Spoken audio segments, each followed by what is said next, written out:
How did Caitlin Clark reject NBA? Despite the massive rumor that the NBA will achieve the ultimate WNBA mashup, the Indiana Fever's reigning Rookie of the Year has other plans. The San Francisco, California Chase Center hosts the 2025 NBA All-Star Weekend.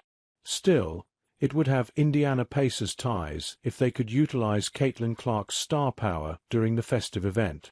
However, the Fever star said no to the NBA last season. Golden State Warriors' Stephen Curry beat WNBA's New York Liberty's Sabrina Ionescu in a one-on-one three-point shootout. As great as such a battle seems, reuniting the Splash Brothers, Curry, and Klay Thompson and pitting them against Ionescu and Clark would make for double the entertainment.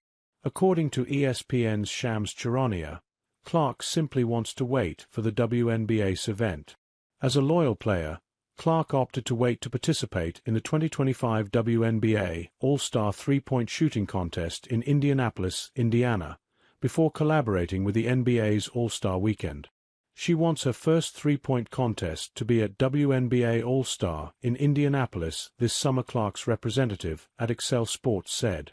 Clark is a primary reason for the WNBA's financial success, indicated by ticket sales and merchandise revenue. Although the NBA utilizing Clark would help the All-Star event, it's also an adequate assessment to assume such a partnership would boost eyes on the WNBA. Nonetheless, Clark has the right to decline such an event. The Indiana star maintains her focus on excelling in the WNBA, as she did last season. Until then, the NBA must find another way to increase interest in a dwindling event, All-Star Weekend. This is for the Win's daily newsletter, The Morning Win. Did a friend recommend or forward this to you? If so, subscribe here. Have feedback. Leave your questions, comments and concerns through this brief reader survey. Now, here's Mike Sykes. I hope everyone is okay.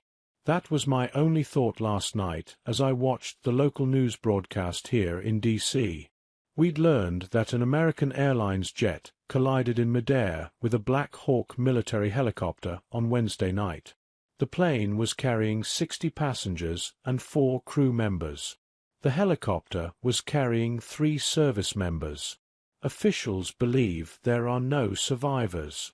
Everything we know. Here's everything we know about the crash so far. I can't begin to explain the sadness that rained upon me as I heard that news. As I learned that nothing would be okay for those people. That the folks waiting for them at home will never see them again. They won't hear that door open and be able to say, "Welcome home." The only call they'll get is from someone they'd never heard of telling them a loved one is lost and isn't coming back. I can't imagine what it's like to get that call. To be frank, I don't want to. No one does. Several members of the US and Russian figure skating teams were aboard the plane.